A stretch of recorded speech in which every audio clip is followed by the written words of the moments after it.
What's up, you guys? Welcome to episode 445 of the Establishment NBA podcast. I'm Mike Gallagher here with Drew Dinkmeyer to talk through the game twos. We've got some probably sweeps coming, but we've got some series that look like they might be going seven. A lot of different approaches and, unfortunately, a lot of injuries. We had some injuries kind of pop up here. We'll talk a little bit about that, how it could affect short-term and long-term. With me to do so, Drew Dinkmeyer. Dink, how's it going? It's going well, yeah. For the series 2-0, for the series 1-1, not a bad mix between them. Some of the series that are 2-0, I don't mind them being 2-0, and I don't mind moving on into the second round with some of those teams. We'll talk about those later. Series that are 1-1 are all super, super compelling, interesting series that we thought would go deep going in. So it was nice to see some bounce backs from the teams that started down 0-1. But really excited. The playoffs, to me, have been really entertaining. The brand of basketball is really competitive. Loving it so far. Yeah, it's been really, really entertaining. Some pretty good West Coast games there. So, yeah, it wasn't too late of a game last night for the East Coast people there. But, yeah, let's start with what I think is the story so far, and that's the big injury last night. Jimmy Butler gets undercut by Amen Thompson, and his back he just falls down so hard, straight to the locker room, gets a Q-tag from the Warriors PR, and then gets ruled out pretty quickly after that there. And then Anthony Slater, who covers the team for The Athletic, had noted that Jimmy Butler was moving at what he called 0.1 miles per hour getting out of the arena. They said they're going to give him an MRI. They may try to fly him home early. He may already be in San Francisco getting an MRI. Did have x-rays. X-rays were negative there. So, yeah, the Jimmy Butler injury is a big concern. We'll talk a little bit about what happened with the Rockets and how well they played. But, yeah, overall level of concern on Jimmy Butler, because we saw I honestly would say if Jimmy can't play, 2 or 3 games, the Rockets are going to win. It was so easy for the Rockets to defend the Warriors last night, and they made Spencer and all these other random guys just get easier shots. They're just going to take Steph away. So, what does this series look like? It's kind of tough to say. We don't really know yet, but just Jimmy's potential impact of missing 2 or 3 games is it as massive as I'm making it sound? I think it's pretty significant for sure. Obviously, playoff Jimmy has been a thing and was a thing in game 1, was the thing in the play-in, and is a really important part of their offense, especially in this matchup where Houston is uniquely suited to be able to defend Steph Curry, having that secondary offensive option to take attention to late shot clock, get a shot off, and get a good shot off to slow the game down in terms of getting to the free throw line and making Houston's defenders really work. One of the things that Houston can run into is foul trouble, and without Jimmy, there's not really guys to draw fouls. And I think game 2 was a little bit exaggerated as well because they were also without Brandon Podziemski, who played sparingly throughout the game due to illness. You do wonder if that illness will potentially spread through the team. We've seen that at different times as well. We'll talk about that with Denver a little bit too. Those are certainly concerns. But yeah, if Jimmy Butler's unable to play, maybe there's 3, 4, 5 remaining games in this series. If he's unable to play 2 or 3 of those, I think that really swings the odds of the series pretty dramatically. And in terms of, the diagnosis, what they're talking about pelvic contusion. That's what Steph had dealt with before he missed a game for that in a game or 2 and then returned in the regular season. But the way that they've articulated that injury is that it's largely to do about pain management. If that's the case, you would think that this is a short-term potential absence for Jimmy, not one that would be a potentially longer-term absence here. They do have 2 days off playing again on Saturday, but then after that, it's every other day.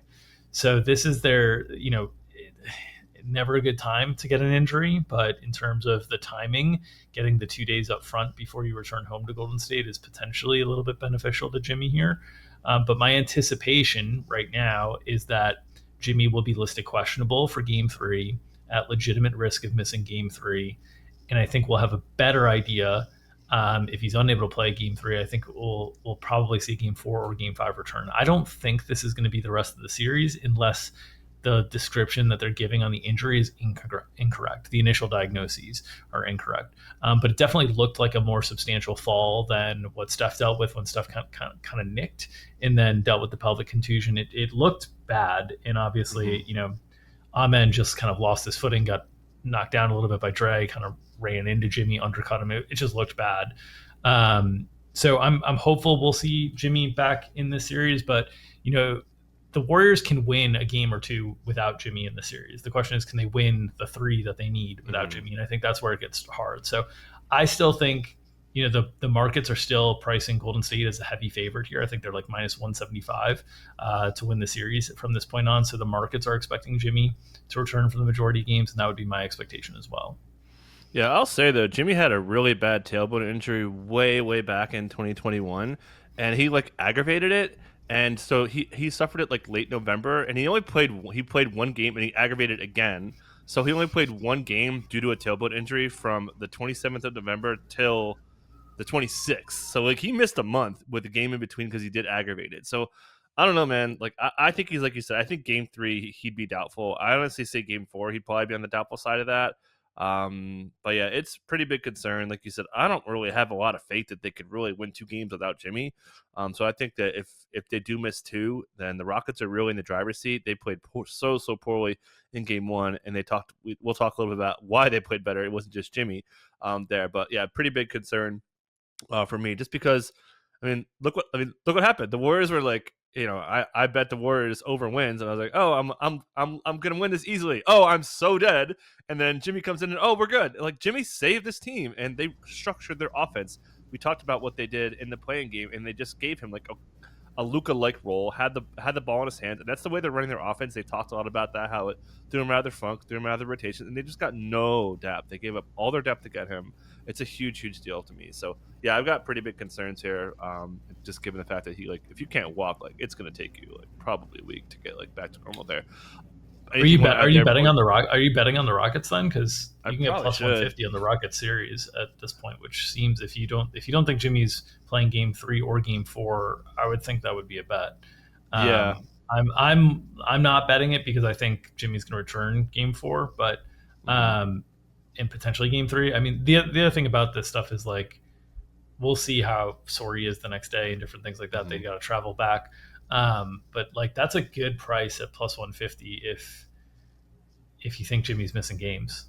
Yeah, I mean X-rays were negative, but even Steph and other players, X-rays are negative, and they can't pick up the hairline fractures on the X-rays and the MRI for that. So I will be alert. I'll probably like dip my toe in, and then like if we get like Jimmy's out, then I'll be quick to the books and like unload.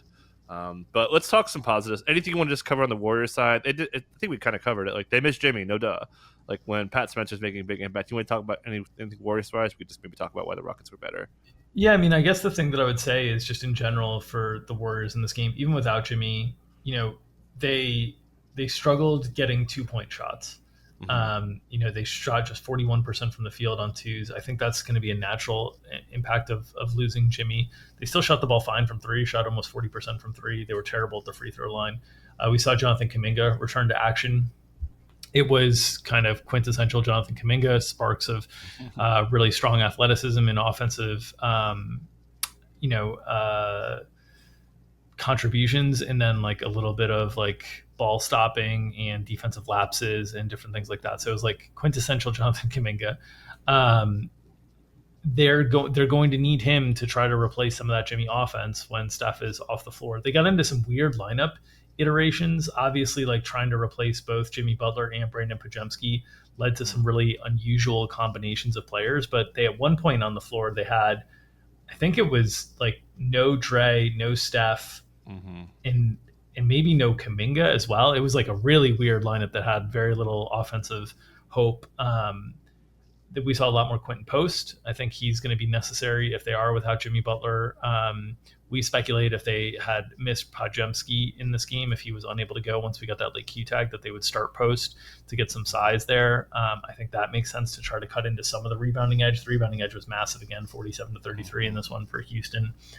But just in general, like I thought the offense didn't look as bad as I expected it to look. Let's put it that way. I had very low expectations for offense without Jimmy Butler. Steph still struggled to get clean looks, got off 15 shots in 37 minutes. That's too low a volume for life without Jimmy. He's got to be in the 20s if they're going to do that. So they got to figure out better ways to kind of get him looks. Draymond's minutes were, fairly down in the middle of the game and then ramped back up towards the end of the game. I need to check how much they were paired with Steph. But it seemed like the ability for Draymond to get Steph free was not there in terms of like their normal kind of screening, dribble handoff type stuff that they get. It just wasn't there. So Yeah, without Jimmy, the offense looked weaker. The bigger issue for me was the defense. Like Yeah. the defense looked bad, which I was not expecting. I mean, Jalen Green really, really took it to Golden State in this one, 13 or 25, 8 for 18 from three, getting 18 threes for Jalen Green. That's an insane number to get in a playoff game for a guy who mostly gets stuff on kind of pull up jumpers from the 3-point line. And of course, they got absolutely dominated on the boards. So like I thought if you're letting Jalen Green get into rhythm, then that's a big problem. Because he's the one guy offensively, him and Şengün are the two guys, I guess I should say, offensively, that can really kind of disrupt Golden State. Amen Thompson had his challenges in terms of like getting in the lane and making an impact as offensively as he's going to continue, I think, in these playoffs, just because he's lived so much on transition and playing like weaker athletes. And against top tier defenses, it's tougher. But yeah, I just thought the defense is what really like stood out to me as struggling. And I didn't think it was like crazy shot making from Jalen Green. I thought he had a lot of clean looks in this one. Yeah, defensively, they were really switching stuff, and they were ready for those dribble handoffs, and they had like the guy around the screen ready to cover it, and they left kind of the paint like really, really vulnerable.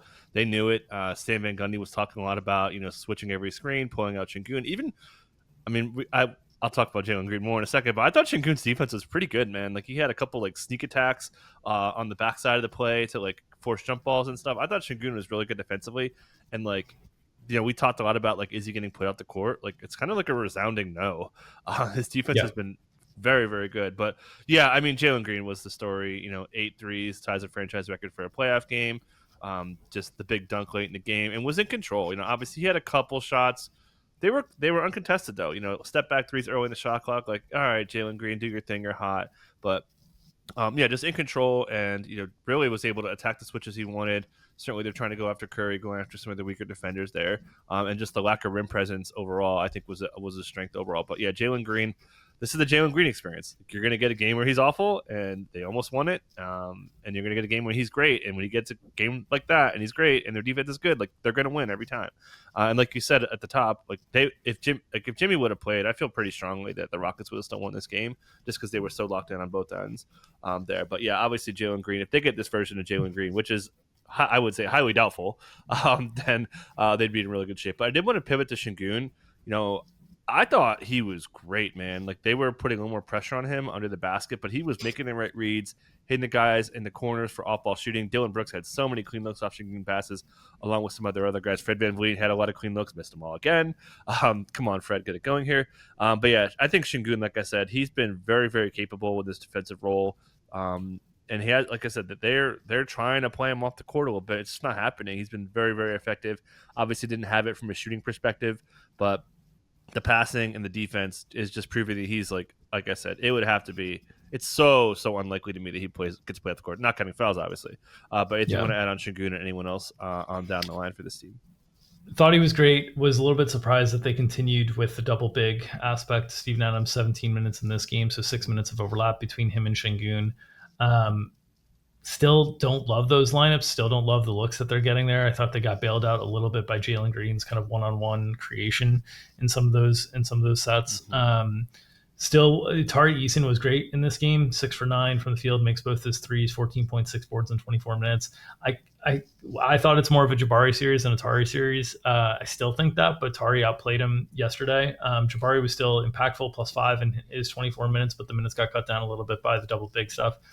I think if Golden State is going to be able to, if they have Jimmy Butler, if they're going to be able to challenge things offensively, I think we need to get away from the double big stuff long term for Houston. But Ime looks really, really insistent on continuing to use it. I think he loves the physicality and kind of the dominance that the offensive boards kind of create. And then the other note I'll have is that this series, as anticipated, is going to be chippy. We're starting to see this with a number of the playoff series: Detroit, New York, Milwaukee, and Indiana. It's going to be chippy with these teams that have history with one another, and Houston and Golden State certainly have that dating back to the regular season. So I think you're going to continue to see altercations with Dillon Brooks and with Draymond Green kind of instigating things. And it's going to continue to be like a physical series that can be changed. I think, game to game based on kind of the whistle and how it's officiated. The more physicality that is allowed, the better for the Rockets. Like they want to be very, very physical with things.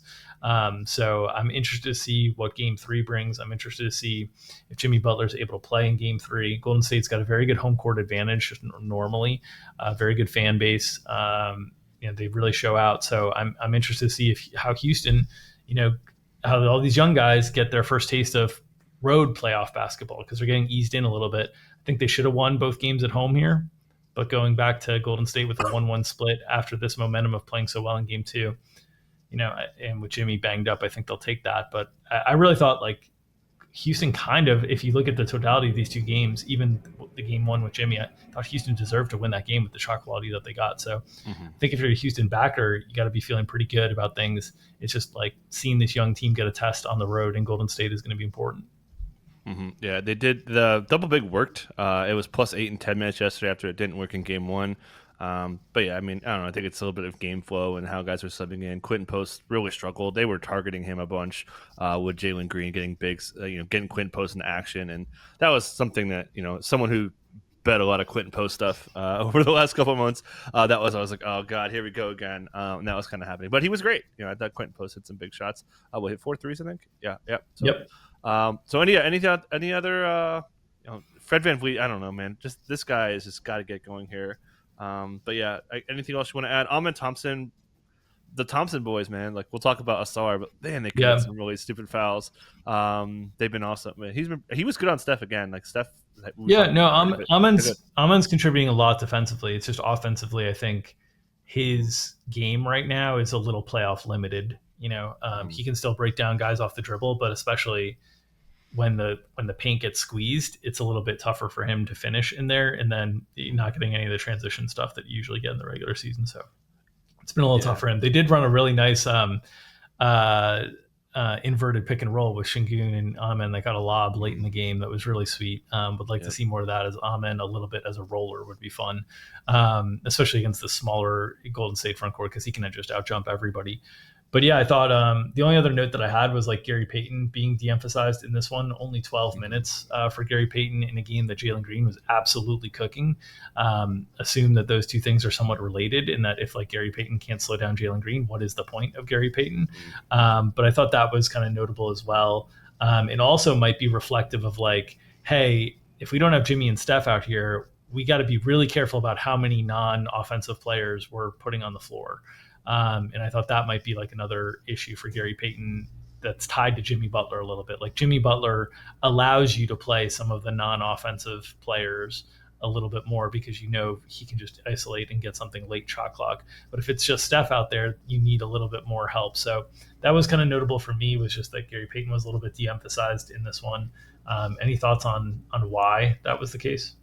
Yeah, I just think Green kind of like cooked him, and they were trailing. Like you're trailing. Like, you don't want Gary Payton on the court, despite he's just not a good offensive player. He just didn't really look in rhythm with the way the Rockets check the paint. It's going to be a pretty tough spot for him, especially if Jalen Green looks like that again. But yeah. So if Jimmy's out, I guess Post is going to. Do they just start Post in his place and just start Steph? Yeah, basically to put Post in his place. I think that's kind of the move. I think so. I think one of the Post brings some offense and some floor spacing. It also balances some of the big lineup as well. Like they seem to want to get Looney in against Steven Adams a little bit more. So like you don't really want to play Looney and Post together very much in the second unit. So if you're going to play Post, you might as well kind of play him in the first unit. So I think all of that kind of makes sense. The other candidate would be probably Buddy Hield, something like that. But I think they like Moody and Hield kind of split into their respective roles. So I think Post is probably the most likely starter in that sense. And hopefully Podziemski feels better. And hopefully, after a couple days here, hopefully it doesn't spread amongst the team. That's one of the concerns with these illnesses, is that it starts rolling through the whole team. Yeah, it was food poisoning, so it's probably not that kind of thing for him. So it's probably gonna be not like we'll talk about the Nuggets in a second. Yep. But yeah, so anything else? Yeah, so I guess we could talk. So I had Rockets in 7, you had Warriors in 7. I'm sticking with it. Might even go Rockets in 6, but I'm gonna stick with my pick. Do you have anything you want to change? Yeah, I mean, it just really, I need an injury report on Jimmy, right? Like if the markets are still saying Warriors, pretty strongly here. if Jimmy is able to play game 3 or game 4, I still feel pretty good about the Warriors Hmm. pulling this out. But if Jimmy is, even if he's able to play but is severely limited or not like his normal Jimmy, like I really think the Rockets deserve to win each of those first 2 games. So I'm starting to tilt more towards Rockets. I'm debating taking some of this plus 150 just because Hmm.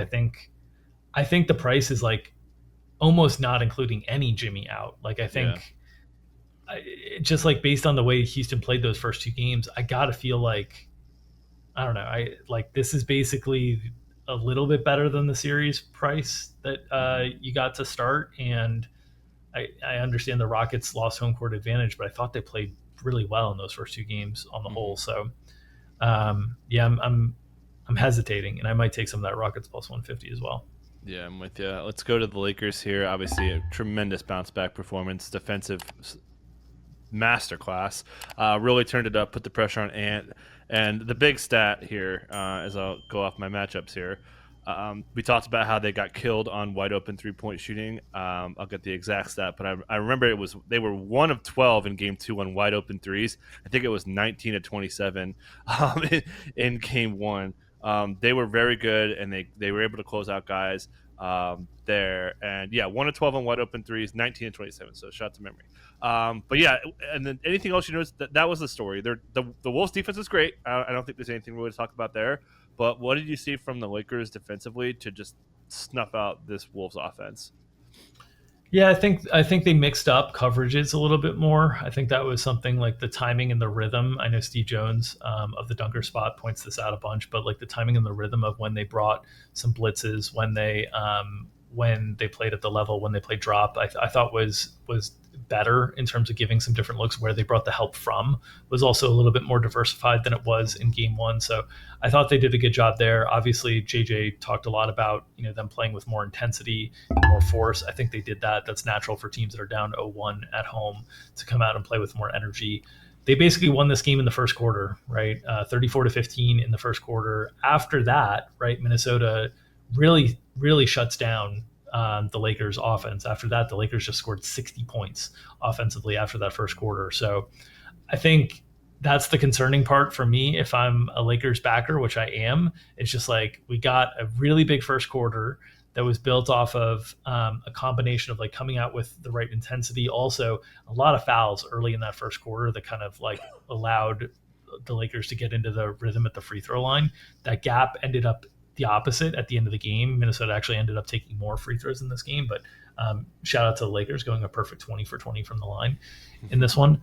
But I thought like Minnesota, once they settled in, they looked like the better team. And so that like, is it Lakers got comfortable playing with a lead? Was it Lakers just kind of hanging on? Those are my concerns from the Lakers side of things. Is that they got the buoyed energy that you get from down 0-1 at home, played a really great first quarter, and then kind of held on the rest of the game. When the Timberwolves were like playing through extreme foul trouble. I mean, Dante DiVincenzo and Naz Reid both had like 3 fouls immediately in the first half. We saw something Terrence Shannon Jr. A surprise there that it wasn't Jalen Clark, who has the size and has the defensive intensity. No, it was Terrence Shannon Jr., who they wanted to add some athleticism and some driving, and he did great. I thought Terrence Shannon Jr. played great in his time. So I'm it's a good comeback, bounce back win for the Lakers. The first quarter was what you wanted to see, but I kind of wanted to see them put away Minnesota in a way that it took them a while to do in this one, given all the things that they had kind of working in their favor. Yeah, Luca looked quite good. Jaden was hounding him the whole game, and Luca still was. It's Luca. Like there's no player in the world who could guard Luca, and they're going to guard him 1-on-1. I think that's a strategy they're going to employ, and it's been able to take away a lot of like off ball stuff. They're not getting the same rim pressure that they have been, and like you said, it was a grind when they had a lot working against them. And we talked about how LeBron is in a big spot. Joyce has been good. Joyce Yeah. Randle's defense and driving, he was really aggressive in paint. He was really their best offensive player, I would say, in game 2, and he's been pretty consistently strong. So a guy who we thought might swing the series negatively for the Wolves has been a pretty big positive impact player for them.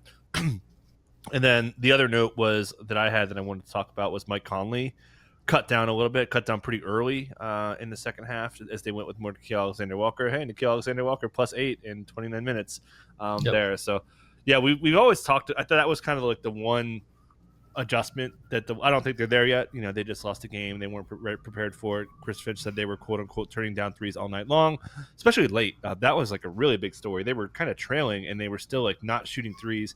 Anthony Edwards wasn't as aggressive with threes, only had 2 makes on 8 attempts, no assists as well. They really snuffed that part of the game there. So yeah, Ant looked a little more comfortable. He had a quote saying that it was kind of like a zone, and it was pretty similar to me from what the Clippers were doing, where they were trying to switch a little bit and like kind of, you know, zoning off the backside plays, which has kind of limited a lot of the Joker assists. So I think it was kind of the same. They may have like stole a little bit from the Clippers there, but anything like Wolves side or I think we mostly covered it. If you want to talk about Luka's impact, Austin Reeves been pretty quiet. LeBron pretty quiet, like not driving at all. Very like on Yeah. LeBron like impact. Anything, yeah, just kind of take it anywhere you want with those. Yeah, I mean, I think the Wolves defense has been the most consistent part. If you look at the 4 components: Wolves offense, Wolves defense, Lakers offense, Lakers defense. The Wolves defense has been the most consistent part of the first 2 games. The other 3 components there have been a little bit more up and down. So I'm starting to feel more confident that the Wolves defensively, outside of Luka, but I think they get some benefits from Mm-hmm. it being a one man show with Luka. Like I think the concern that you have coming into the series, if you were Wolves fan, was like they have 3 individual great isolation scorers. How are we going to like stop the like any game? It could be one of those guys. And right now, it looks like it's just one. It looks like it's just Luka that's kind of in rhythm. The rest of the guys aren't really in rhythm. And obviously, Nickeil Alexander-Walker is a really tough matchup for Austin Reeves. We thought LeBron. I thought this was going to be a big LeBron series. It has not been to this point. Mm-hmm. He was better in Game 2 for sure, but I think he needs to continue to attack Julius Randle.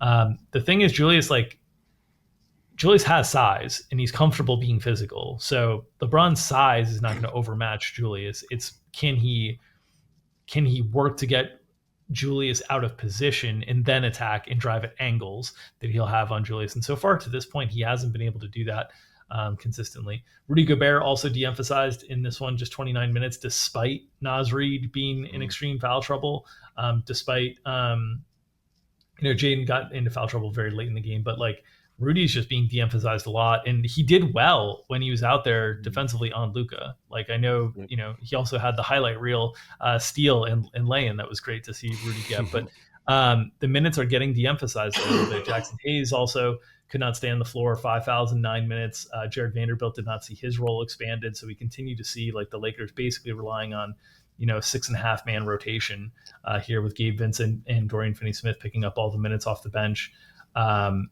It just feels like the longer this goes for the Lakers, they don't have more chess pieces. They are like out of chess pieces. So I think the longer this goes for the Lakers, I think the worse it is, even though I think Luka is like a super processor in terms of like figuring out how to beat teams. But I think Luka already has the solutions on how to have his own success, but I don't know how much more he can carry. I mean, 42 minutes, it was like a Jokic like stat line, 42 minutes, 31, 12, and 9, plus 12 in the box score. In the 6 minutes he's off, they're losing. And like, can they, it's going to be similar to that Denver series last year with Minnesota. Is like, can the Lakers stay competitive in the minutes that Luka's off the floor? Because right now he's the only one creating consistent offense for them. Yeah, and you look at the assists, and you're like, oh yeah, he only 1 assist, and he had 9 in the second game. Well, he had 8 potential assists in game 1, 11 in game 2. Like he got a little bit better at like distributing to his teammates, but not like 9 times better, like the assist stat may show. So, and he's playing a ton of minutes. Like 11 potential assists for Luka is not a lot in all that playing time with all the time he has the ball in his hand. So they've really been able to neutralize the classic, like, hey, let the star players score 50 and they keep the role players down and win that way. They're clearly employing that strategy. And they've got the best person, I would say, in the league to do it. Like there aren't many people that could defend. We talked about how Amon was the best solution for Steph. I think Jaden McDaniel's the best solution for Luka, just because obviously don't foul, but he's just so big, man, and like he could just take away so many passing lanes with the way he gets his hands up, and he's quick enough to kind of stay in front of Luka and make it a little bit tougher on him. But his ability to kind of like make it tough to make the passes and the skip passes that made him so good. I think it makes him pretty dangerous there. But any other adjustments that could be coming here? I think the Lakers are pretty comfortable with what they've got. I think they're, like you said, they've got like this is the bed they've made. They're going to sleep in it with this little switch scheme. Did want to shout out Rui. I thought Rui was really good defensively. They're not using Rui enough. Like, I think their defense is going to be the same. I don't think they're going to do much else. But like, maybe get Rui involved more. They're not really punishing Mike Conley enough. That was something I thought they might do there. Yeah, anything you could see, or they just kind of like boxed in with this game plan. Yeah, I think one of the challenges that they have from a rotation standpoint is right now the times that Conley is on Rui are also the times that Jackson Hayes is on the floor. And with Jackson Hayes on the floor, that's kind of crowding the paint. So you can't just post up Rui and like get Mm-hmm. four spread out shooters around him and like let him make a play and get Gobert out of that lane, which is I think what you want to be able to do. Because even if like Rui posting up Conley should be a pretty good shot. Whether you're getting it from Rui in close or whether you're getting kind of ball movement around the perimeter and getting Minnesota in rotation. But yeah, I'd like to see more of that. I was a little bit nervous when Rui went down early in the game, came back with the face mask and then ditched the face mask because the Lakers just don't have any depth. I mean, we're talking about teams dealing with injury stuff, throughout the course of these game twos. The Lakers are one injury away to literally any one of the starters that is not, or any one of their main five guys that's not Jackson Hayes. And like the depth is just not there, especially for this series. I think it's a challenge, and that'll be a challenge going forward as well. But I mean, that's my question mark for this older veteran team is like, can they withstand, can they stay fully healthy through very physical playoff series in the West? Don't connected Barney James to the rescue. Yeah. All right. So yeah, we could kind of take it here. We both went from Lakers in 6 to open. We both pushed the Lakers in 7 after game 1. I'm pretty good with that. Yeah. But yeah, it's close, man. It's close. I think the Wolves could definitely I'll win. stay. I'll stay there, but each game is making me a little bit more nervous. Like that first quarter was great for the Lakers, but after that, Minnesota really settled in. They didn't really go away, and I kind of thought like the Lakers also need because of I'm talking about because of the veteran nature of this team. I also think they need to put these games away a little bit earlier so that they're not piling up 40 and 42s on LeBron and Luka every game. And once again, 2 games off here, or 2 days off before you go to Minnesota, and then they have Friday, Sunday, and then another 2 days off. If we get to, or I guess that would be game 5. We will get to a game 5. So 2 days off. Again, I think that benefits the Lakers just generally. Like I think they're a team that needs a little bit more spaced out series. But yeah, each game the Wolves are getting a little bit more impressive to me. Mm-hmm. I'm 100% with you there. So let's go to the Clippers getting a nice, strong bounce back win. The turnovers were the story here. 20 turnovers for the Clippers in game 1, 20 turnovers for the Nuggets in game 2, and the team that turned the ball over more lost. So that was a pretty big story there. But the other big story to me, sticking with the injury theme, Michael Porter Jr. is banged up here. Had a joint sprain, he called it, in his shoulder. Said he was really struggling through pain. And there's a chance went through practice yesterday. On Wednesday, but it was a limited practice and he kind of was a participant. Sounds like he might be limited. And again, just agonizing pain for a guy who's had a lot of injuries. Also kind of tweaked something, broke his brace. He talked a little bit about that for his knee. So that was something to note there. But yeah, from the Nuggets perspective, Jokers, Jamal Murray was pretty solid, kind of got to his spots, but defensively, man, that was that besides the turnovers, that was the story. Obviously, the bigger story was Kawhi Leonard scoring 39, but how he scored the 39 was, I thought, an interesting story. They were really, really, really hunting Jamal Murray there. Half of his points from the matchup that I was on Jamal Murray. He went 8 of 8 when Jamal Murray was guarding him there. So, yeah, anything from the Nuggets perspective, obviously this MPJ thing is a big deal. Adelman had mentioned that if he was out, they'd have to mix it up with Russ Westbrook, Peyton Watson, and they will play Jalen Pickett more. But MPJ was great. He had the big bounce back game, 15 to 15, had a huge offensive rebound, did have a very costly turnover late in this game. But yeah, MPJ, is he big enough to swing this for you? Because they need his size and they need his shooting in a big, big way, the way they've been able to take away a lot of stuff. But how do you feel about this MPJ injury potentially impacting the Nuggets? Just another team where you look and like you can't afford to have an injury.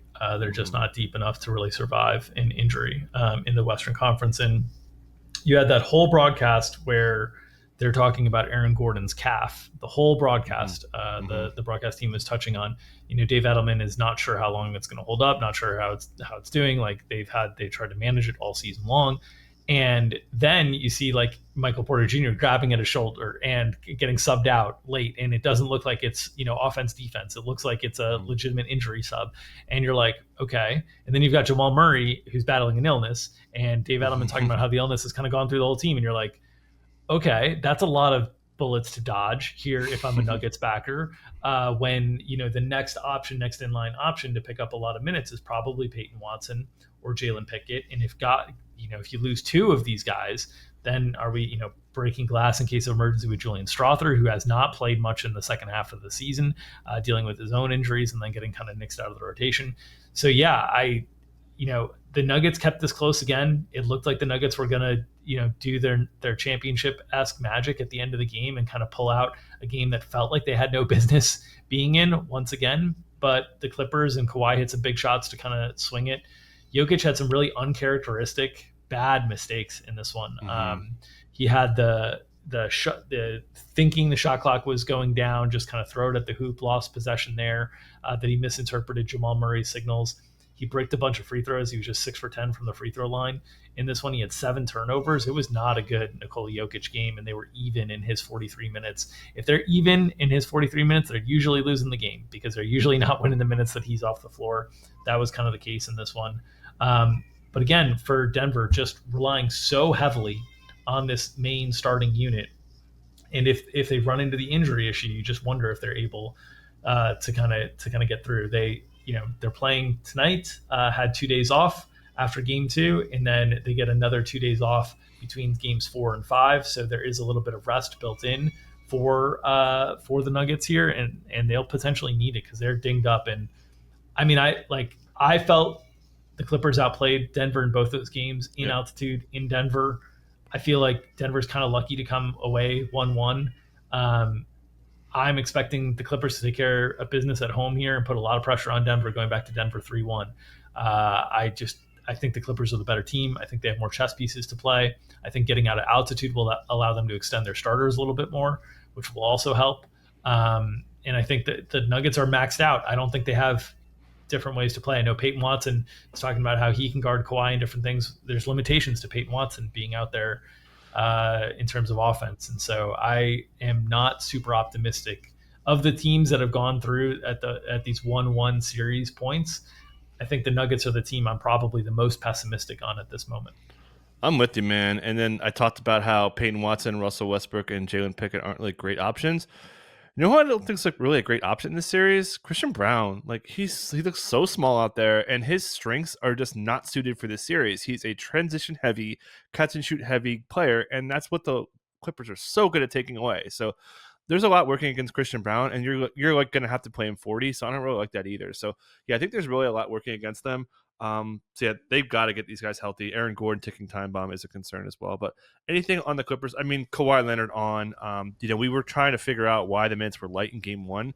I think Ty Lue gave us a hint after the game. He said that the week layoff kind of had Kawhi not in rhythm yet. And Kawhi Leonard, in my opinion, is a rhythm player, and he was in it big time. So on top of the stuff you were saying, man, if Kawhi looks like that, I think that's kind of the bigger question.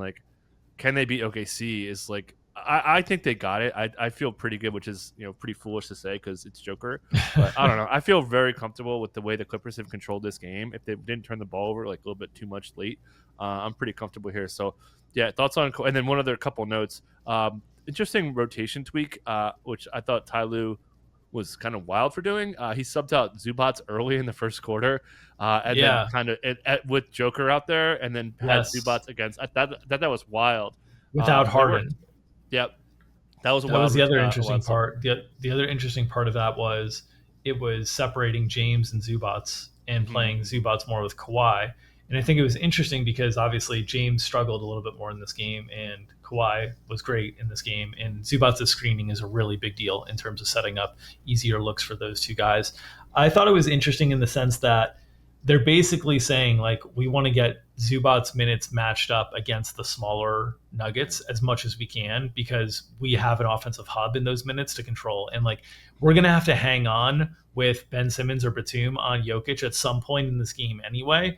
Why don't we do it when we have more of our other kind of defensive hubs out there? And I thought it was interesting, especially given the success that Zubats and Harden have with the pick and roll, that they separated those two guys a little bit more. And I think it largely worked in this one. I thought it also kind of forced DeAndre Jordan into some playing time a little bit as well, because the Nuggets had to counter with we don't want Aaron Gordon defending Zubats in these small ball lineups. We want Aaron Gordon on the perimeter.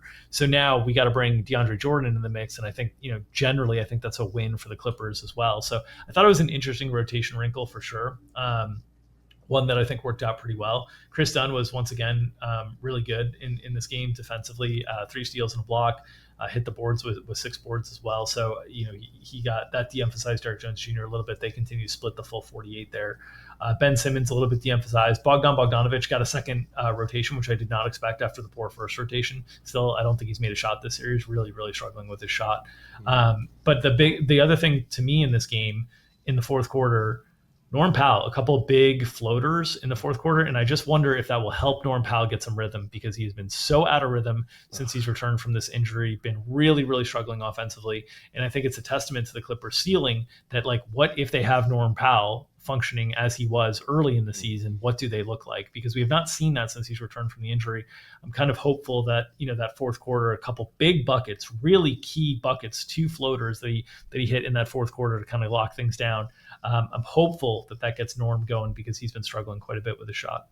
Yeah, that was an interesting quote from Adelman in terms of Kawhi, because they weren't really like sending Jamal much help and just letting him get cooked out there.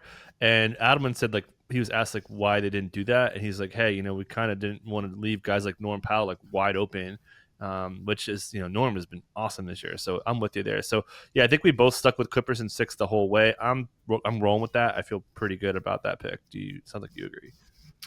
Yeah, I mean, I think it's going to be Clippers in 6. I think Denver still probably ekes one out here. But man, the pressure that the Clippers roster can put on Denver at this point in time is just immense. I think Denver, especially when they're feeling the weight of the regular season on them with Aaron Gordon's calf, with MPJ battling through something like that, I'm not optimistic. Yeah, for sure. Let's move on to the Knicks and the Pistons on the Eastern Conference here. Pistons, really nice win. Looked like they were going to blow it again, but did have just enough. Big shot from Dennis Schroeder down the stretch to get the win. Cade was magnificent, but really the story of this game was Karl-Anthony Towns' disappearing act. Didn't shoot at all in the final 17 minutes of this game. Really good stat from the Athletic. Fred Katz talked about how they put Tobias on him. We talked about how the Pistons didn't do that all year, and they've been doing it. So this is from Fred Katz. When Towns is guarded by a big, he sits 27 ball screens per game. When he's guarded by a wing or a guard, it's just 16. So that was really the story. They took him out of the pick and roll game. That's really the story. How do they get Cat going? Do they just like lean into it and just like force him shots? How does Cat bounce back after just disappearing act in the second half? Yeah, I mean, I think there's a couple things going on here, because I'm I've talked about this before, but my best friend, best man at my wedding is a huge Knicks fan. So I talk a lot of Knicks basketball just generally, and also live in New York, so I talk a lot of Knicks basketball. But the Cat disappearance was the number one thing that people were talking about, and people were talking about it in different ways. Cat himself, Tom Thibodeau tactics. One way that I did not hear talked about much, although I did see Tommy Beer tweet about this, was Jalen Brunson just does not pass the ball to Cat very, very much. And so hard to get Cat in rhythm if he's not getting the ball passed to him by the guy who's out there taking 25 to 30 shots a game in Jalen Brunson. And I think one of the challenges for Jalen Brunson is he is a scoring guard. He's a very, very good scoring guard, clutch player of the year. And he has a matchup that he feels confident in. He can get Oscar Thompson into foul trouble. Oscar Thompson is constantly like off balanced in this series and struggling to avoid fouls with Jalen Brunson. He can try to get Jalen Duren into foul trouble, which is really important with Isaiah Stewart banged up and out last game in terms of limiting him. And so they're looking at that as a way to attack. But he's got to be the point guard. He's got to get other people involved as well. And there needs to be a little bit more balance to this offense. And similar to, I think, what you're seeing with Minnesota successful defensively while struggling against Luka, I think that's happening for Detroit. Struggling against Jalen individually, but taking away everything else. And it's kind of working overall. And I think one of the things that I would like to see them do to try to get Cat in more rhythm is obviously like just get to these 5 out lineups. If Duren's going to, guard Josh Hart, that's fine. Get Josh Hart out on the perimeter, post up Tobias, and go, get to that baby hook like over and over again. I also think you got to cut down the double big lineups. I think the double big lineups get Cat out on the perimeter, and it facilitates a more passive Karl-Anthony Towns. When he's playing out on the perimeter a little bit, he kind of just starts, looking to try to drift around and not really try to get active and get down low. I think Cat is at his best when he's playing with emotion and energy that he gets from sort of being able to physically dominate guys. I mean, remember last year, the post-ups where like he was like just banging into Jokic over and over again and trying to create separation, then gets a score and then is like in it. And I think Cat needs more of that. So I'm expecting to see some post ups early in the game with him on Tobias, try to get him going and try to get Jalen can get his whenever. So I think Jalen just needs to be a little bit more, you know, observant of trying to get kind of others involved here. And then I think Mikal Bridges' shot selection needs to improve dramatically. He was just taking too many kind of pull up threes and out of rhythm threes for the offense that just didn't allow other people to touch the ball. And so I think in general, the Knicks have been playing this series kind of coasting through the first three quarters, and then the belief that they can just turn it on. I thought they did that kind of in the first game, and then obviously it worked in the first game, and I thought they did that in game two as well. Just kind of going through the motions, like it's like a regular season game. Like not every possession has that intensity to it. And then the fourth quarter, they played with that. I think they come out and play with that from the jump in game three. I think they play a lot more effectively overall in game three. I think they're the better team. I think Detroit still has things that they can do to disrupt them, and Detroit is doing those things. But I think most of New York's struggles offensively right now are self-inflicted. Mm-hmm. Yeah, I mean, Jalen Brunson had a 46 usage rate in the second half, and Tom Thibodeau was complaining about the free throws. Like, Jalen Brunson got free throws, but like no one else is touching the ball. So it's kind of hard to get other guys shots. And the Pistons offense is just like so much more of a team offense. It's just like, hey, Jalen Brunson, go score. And yeah, like you said, he's the clutch player of the year. He's been a guy who saves them, puts the cape on. But yeah, they got to get Cat involved. I think they got to get Josh Hart more involved a little bit. He just hasn't really been a big part of the offense, and they want him to. So I think if Josh Hart could have like a Philly kind of impact, that would be pretty big.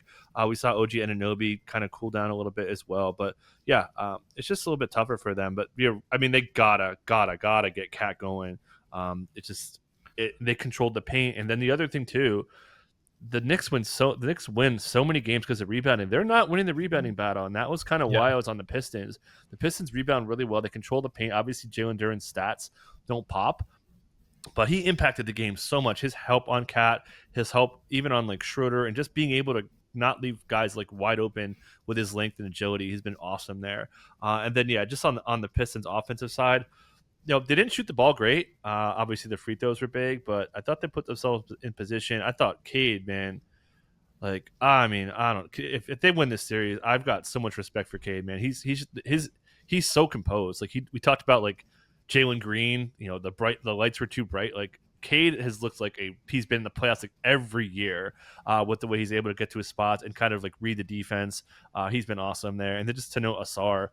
Interesting quote from JB Bickerstaff. He said that like he was asked about what are you going to do about this Asar foul trouble. He basically said, I don't care. We want him to play the same way. We've got options. We've got Schroeder. We've got Beasley. So if he gets in foul trouble, great. It's Dennis Schroeder, who was I wouldn't say unsung, like he hit the biggest shot of the game, but they've kind of got options. They've got depth with it. They've got. This is why I was on the Pistons. They've got the depth where they need it. They've got enough on-ball defense to slow down Brunson, and they've got enough rebounders to slow down the next front court. So yeah, I still feel like the Pistons are in a pretty good spot. Malik Beasley's been pretty aggressive with his shot overall, but yeah, pretty impressed with the Pistons here. Anything you want to add, or we could just kind of wrap up? No, I mean, Schroeder was fantastic in this game, and really one of the big reasons him and Cade both. I mean, the Pistons only had 11 assists on their 33 made baskets, a lot of isolation ball, but they were more successful at it. I think Cade played really well. So, like, I think some of the same things that I'd be critical of the Knicks in terms of sharing the ball, I could be critical of Detroit as well. The difference is there's motion in Detroit. So even when they're isolating in one-on-one, you're seeing people move around the perimeter. The Knicks are just standing and watching Jalen go. And one of the things that creates so many, if you remember, like the very memorable offensive rebound and putback situations in the Philadelphia series last year for New York, guys are moving around. Guys are moving around the perimeter. Josh Hart is flying in from angles that people are not expecting him, trying to get offensive rebounds. Have not seen that from Josh Hart. And by the way, I texted my best friend after the game, and I was like, I know Cat's going to get all the attention on this one. I thought Josh Hart was terrible in this game. Like Josh Hart was not impacting things defensively, was not impacting things on the board.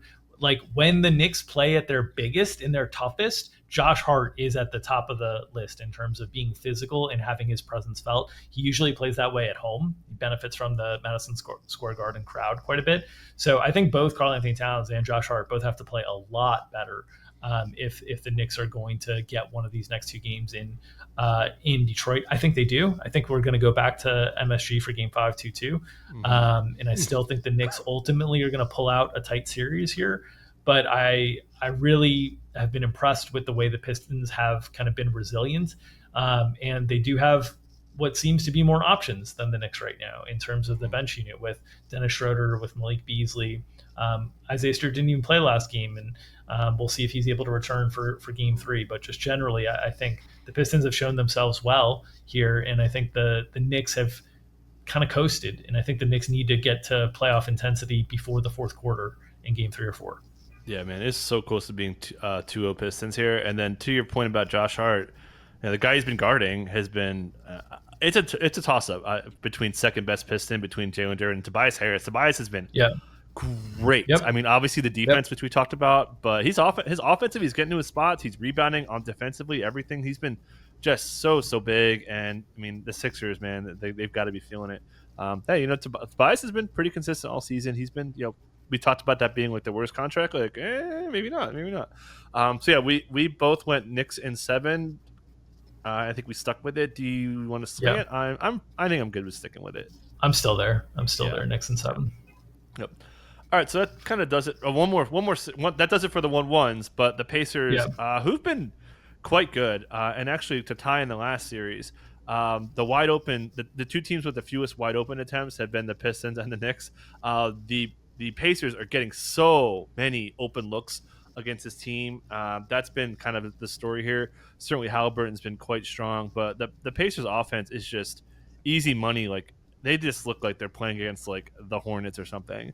It's been so easy for the Pacers to kind of get their points here. A little bit closer in Game 2.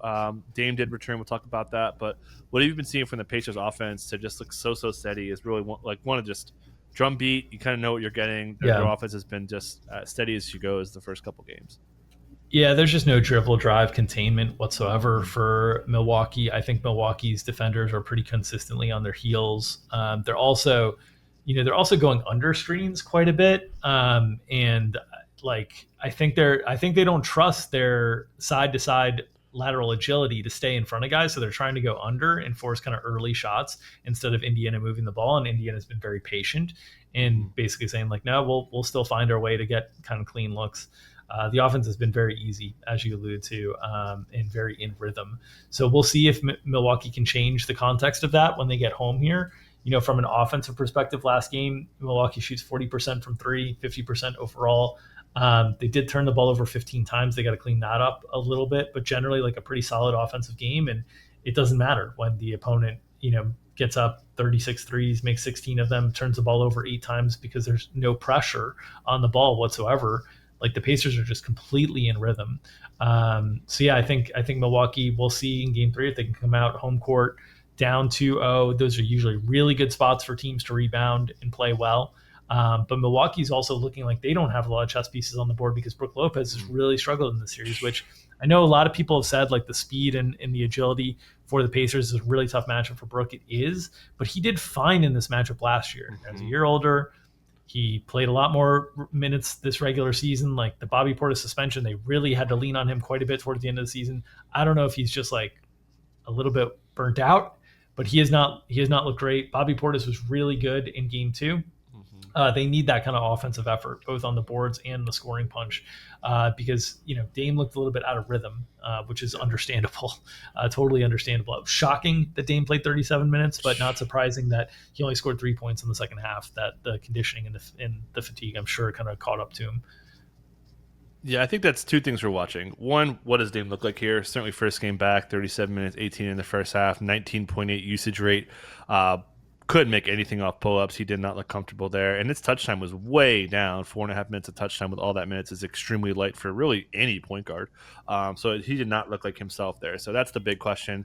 I would say the biggest question. I think if the Bucks survive, they have to get Dame to look like playoff Dame there. And the other big question is starting lineup. This is a major issue. The Pacers starters in 2 games, they're plus 36.8 net rating, and the 2 starts for the Bucks, their starting lineup in Game 1 minus 44.2, starting lineup in Game 2 minus 23.2. Doc had mentioned this is an issue. He said, quote, we've gotten two poor starts and we've got to make an adjustment there for sure.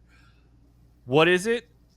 Who is it? I think that the who is it coming in is easy. I think that's Gary Trent Jr.